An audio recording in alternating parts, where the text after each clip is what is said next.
এখন আমরা ৮ম শ্রেণীর স্বাস্থ্য ও সুরক্ষা ৮ম শ্রেণীর স্বাস্থ্য সুরক্ষার যে প্রশ্ন তোমাদের কালকে এক্সাম হবে অর্থাৎ ৬ তারিখে তোমাদের যে এক্সামটা হবে, যে প্রশ্নের উপরে সেই প্রশ্নের সমাধান আমরা দেখব। তো প্রশ্ন নিশ্চয়ই তোমরা এতক্ষণ পেয়েই গেছো। আমার চ্যানেলেই প্রশ্ন আছে। কেউ যদি না পেয়ে থাকো তোমরা দেখে নিতে পারো। এই যে এটাই হচ্ছে প্রশ্ন। তো প্রশ্ন এগুলো এই লেখাগুলো তোমরা দেখে নাও। দেখে নেওয়ার পর তোমাদের কাজ ১ থেকে শুরু। ১ হচ্ছে একক কাজ অর্থাৎ এই কাজটা তোমাকে একা একাই করতে হবে।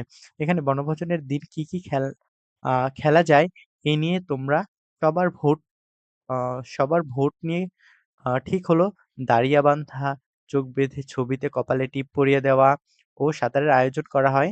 নিচের প্রশ্নের আলোকে প্রস্তুতির তালিকা খাতায় লিখো। তাহলে যারা সাঁতারে অংশগ্রহণ করবে তাদের সুরক্ষার জন্য তুমি কি, কি কাজ করবে? আর তুমি যে কাজগুলোর সিদ্ধান্ত নিলে তার কারণ কি?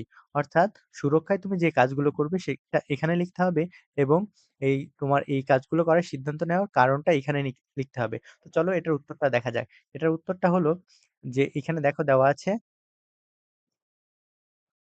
যারা সাঁতারে অংশগ্রহণ করবে তাদের থেকে আমি এটি জেনে নিব যে তারা সাঁতার জানে কিনা। ১ম এ আমি এটা জেনে নিব। তাদেরকে অবশ্যই লাইফ সাপোর্ট সুইমিং জ্যাকেট পরে নিতে বলব। আর ২ নাম্বার আমি কেন এটা বলব? কারণ যে সাঁতার জানে না তার ডুবে যাওয়ার সম্ভাবনা বা ক্ষতি হওয়ার সম্ভাবনা অধিক। আর দুর্ঘটনাবশত যদি কেউ ডুবেও যায় তবে সে কিছুটা হলেও লাইফ জ্যাকেটের কারণে সুরক্ষিত থাকবে। এইভাবে কিন্তু তোমরা ১ নাম্বার কাজ যে একক কাজ আছে সেটার উত্তর করতে পারো। এবার আমরা দেখব ২ নাম্বার প্রশ্নটি কি ছিল? অর্থাৎ কাজ ২ কি ছিল? ২ নাম্বার কাজ দলগত কাজ। দলগত কাজ তোমাদেরকে দলে করতে হবে। শিক্ষকের নির্দেশনা শিক্ষকের নির্দেশনা তোমরা দল গঠন করবে। এবার দলে নিজের খাতায় লেখা কাজের তালিকা নিয়ে নিচের বিষয়গুলোর আলোকে আলোচনা করবে। এখানে যে বিষয়গুলো আছে এই বিষয়গুলো নিয়ে তোমাদেরকে দলে আলোচনা করতে হবে। তো এই বিষয়গুলো তোমরা ১ম এ জেনে নাও। তারপর আমরা উত্তরটা দেখব। উত্তরটা হলো দলগত কাজের উত্তর হলো তোমরা এই কাজটা অবশ্যই তোমরা দলে করবে। দলে কিভাবে করতে পারো তার উত্তরটা এখানে আমি অনেকটাই দিয়ে রাখছি। চলো দেখা যাক। আমরা দলে যে সকল কাজগুলো করব তা হলো আমার দলে যে সকল কাজগুলো করবে তা হলো সবাইকে নিরাপদ পানি সরবরাহ করবে। কেউ যদি শারীরিকভাবে আঘাতপ্রাপ্ত হয় তাদেরকে প্রাথমিক চিকিৎসা সরবরাহ করবে। নিরাপত্তা নিশ্চিত করবে, শৃঙ্খলা নিশ্চিত করবে। কি চিন্তা থেকে তারা নিজেদের কাজগুলো ঠিক করেছে? এই প্রশ্নটা হলো বনভোজনের পরিবেশ সুন্দর রাখার জন্য তারা কাজগুলো ঠিক করেছে। তারপর হলো অন্যরা যে কাজগুলো তালিকা করেছে তার মধ্যে কোন কাজে তুমি একমত? কারণ কি? হ্যাঁ, আমি একমত। যেমন তারা খাবার পরিবেশনের দায়িত্ব নিয়েছে, এটা অতীব দরকারি কাজ। তার জন্য আমি একমত। কোন আ কোনগুলোর সাথে একমত না, কারণ কি? তারা অন্য স্কুলের বাচ্চাদের আমন্ত্রণ জানাতে চায়, যার সাথে আমরা একমত নই। হ্যাঁ, প্রস্তুতির কাজগুলো করার জন্য সহযোগিতার দরকার আছে, শিক্ষকের সহযোগিতার দরকার আছে। তো এভাবে তোমরা প্রশ্নের সাথে উত্তরগুলো মিলিয়ে দেখে নিবা। জরুরি প্রয়োজনে সহযোগিতা পাওয়ার জন্য কি, কি করা যেতে পারে? হেল্পলাইনে কল দেওয়া যেতে পারে। সরকারি হেল্পলাইন যেটা আছে সেখানে কল দেওয়া যেতে পারে। কাজ তি আম ৩ এর তো এখানে দেখো ৩ নাম্বার যে একক কাজ অর্থাৎ এই কাজটাও কিন্তু তোমাদের একা, একা করতে হবে। এখানে যে কাজটা আছে চলো দেখা যাক। এবার নিজের জায়গায় ফিরে যাও। এবার দলের অভিজ্ঞতা কাজে লাগানোর পালা। তাহলে খাতায় লিখে নাও, দলের আলোচনা থেকে কোন, কোন বিষয়গুলো সম্পর্কে নতুন করে জানলে এই কাজগুলো তোমার প্রস্তুতিতে কি ভূমিকা রাখে? তোমার খাতায় চূড়ান্ত তালিকাটি তৈরি করো। তো এই কাজটা আমাদেরকে এখন করতে হবে। কাজ ৩ একক কাজ। তো এটার উত্তরটা হলো দেখো, এবার নিজের জায়গায় ফিরে যাও। দলের অভিজ্ঞতা কাজে লাগানোর পালা, তাহলে খাতায় লিখে নাও। তো এই প্রশ্নটার উত্তর হলো আমরা দলের আলোচনা থেকে নতুন আচ্ছা এখানে আমরা জানলাম সবাই সকল কাজে একই ভাবে পারদর্শী নয়। একেকজনের দক্ষতা একেক রকম। আলোচনা করার মাধ্যমে জ্ঞান ও পারদর্শিতা বাড়ে এবং আমার কাছে সফলতা আনবে। আমার কাজে সফলতা আনবে। চূড়ান্ত তালিকাটি হলো নাটিকার ব্যবস্থা করব, কবিতা আবৃত্তির ব্যবস্থা করব, পর্যায়ক্রমিকভাবে খেলাধুলা আরম্ভ করব। তো এভাবে কিন্তু তোমরা ৩ নাম্বার যে কাজটি আছে, একক কাজ, এটার উত্তর করতে পারো। অথবা তোমাদের কাছে যদি ভালো কোনো উত্তর পছন্দ উম মতো তোমরা যদি বানাতে পারো, তাহলে সেটা কিন্তু তোমরা করতে পারো। এবার আমরা দেখব ৪ নাম্বার প্রশ্নটি কি ছিল? ৪ নাম্বার প্রশ্নটি ছিল ৪ নাম্বারটিও একক কাজ। এখানে বনভোজনের দিন চলে এসেছে। তোমরা সবাই সকাল, সকাল পৌঁছে গেছো। রান্নার জন্য দক্ষ রাঁধুনি কাজ করছে। একজন সকালে খেয়ে আসতে পারেনি বলে কেক খাচ্ছে। কেকটাতে একটা গন্ধ পেয়েছে কিন্তু খেয়ে নিচ্ছেন।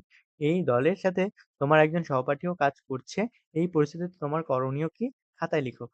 এমন পরিস্থিতিতে তোমার করণীয় কি? খাতায় লিখতে হবে বনভোজনে সবার জন্য নিরাপদ খাবার নিশ্চিত করতে তাদের কি, কি বিষয়ে সচেতন করবে। কেন তুমি এই বিষয়গুলো সম্পর্কে তাদেরকে সচেতন করতে চাও? তো এগুলোর উত্তর মোটামুটি তোমরা নিজেরাই করতে পারবা। তারপরেও তোমাদের হেল্প করার জন্য আমি উত্তরটা করে রেখেছি। চলো দেখা যাক। এখানে হলো ৪ এর একক কাজ। স্বাস্থ্যবিধি ও নিরাপদ খাবারের গুরুত্ব সম্পর্কে আলোচনা করে রাঁধুনিদের জানাতে হবে কিভাবে খাবার নিরাপদ ও মানসম্মত তাদের জানাতে হবে তাহলে নিরাপদ খাবার নিশ্চিত হবে। আমি যদি এই বিষয়গুলো সম্পর্কে তাদের সচেতন না করি, তাহলে আমরা সকলেই স্বাস্থ্য ঝুঁকির সম্মুখীন হব। সবাই যাতে পেটের অসুখ থেকে কি মুক্ত থাকে তাই তাদের এই বিষয়ে জানাবো। সচেতনতা সুরক্ষা বাড়ায়, নতুবা আমাশয়, ডায়রিয়া ইত্যাদি রোগ হবে। তো এরপর আমরা দেখব আমাদের ৫ নাম্বার প্রশ্নে কি কাজ ছিল? ৫ নাম্বার প্রশ্নেও আমাদের একক কাজ করতে বলা হয়েছে। অর্থাৎ এই কাজটা আমাদের একাই নিজে, নিজে করতে হবে। সারাদিন খুব আনন্দ করে ফেরার সময় তোমার পাশে যে বন্ধু ছিল, গল্প করার সময় জানতে পারলে সে যখন কোনো কাজের দায়িত্ব নিতে চায় ভীষণ মানসিক চাপ হয়। কাজ করতে ভয় লাগে, মনে হয় সে পারবে না। অন্যরা তাকে নিয়ে হাসবে। সে তোমার কাছে পরামর্শ চায়। নিজের প্রশ্নের আলোকে আ তোমার উত্তর খাতায় লিখো। তো এই প্রশ্নটার উত্তর তোমরা নিজেরা নিজেদের মতো করে দিতে পারো অথবা তোমরা চাইলে আমি তোমাদের হেল্প করছি। এখান থেকেও তোমরা উত্তরটা করে দিতে পারো। কাজ ৫ এর উত্তর মানসিক চাপ ব্যবস্থাপনার জন্য আমি বন্ধুকে প্রতিদিন যোগব্যায়াম বা শারীরিক ব্যায়াম করতে বলব। শারীরিক ব্যায়াম করার মাধ্যমে মানসিক চাপ মোকাবেলা দ ক্ষম আ ক্ষমতা অর্জন হয়। কারণ সুস্থ দেহেই থাকে সুন্দর মন। হ্যাঁ, সে শারীরিক যোগব্যায়াম করার মাধ্যমে উপকৃত হবে।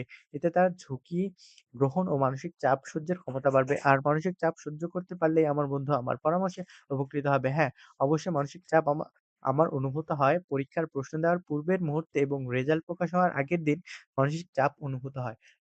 তাহলে এটা তোমরা তোমাদের মতো করেও তোমাদের যখন আ মানসিক চাপ অনুভূত হয় তখনকার কথাটা উল্লেখ করে তোমরা এই প্রশ্নের উত্তর দিতে পারো। তো চলো এবার পরের কাজটা দেখা যাক।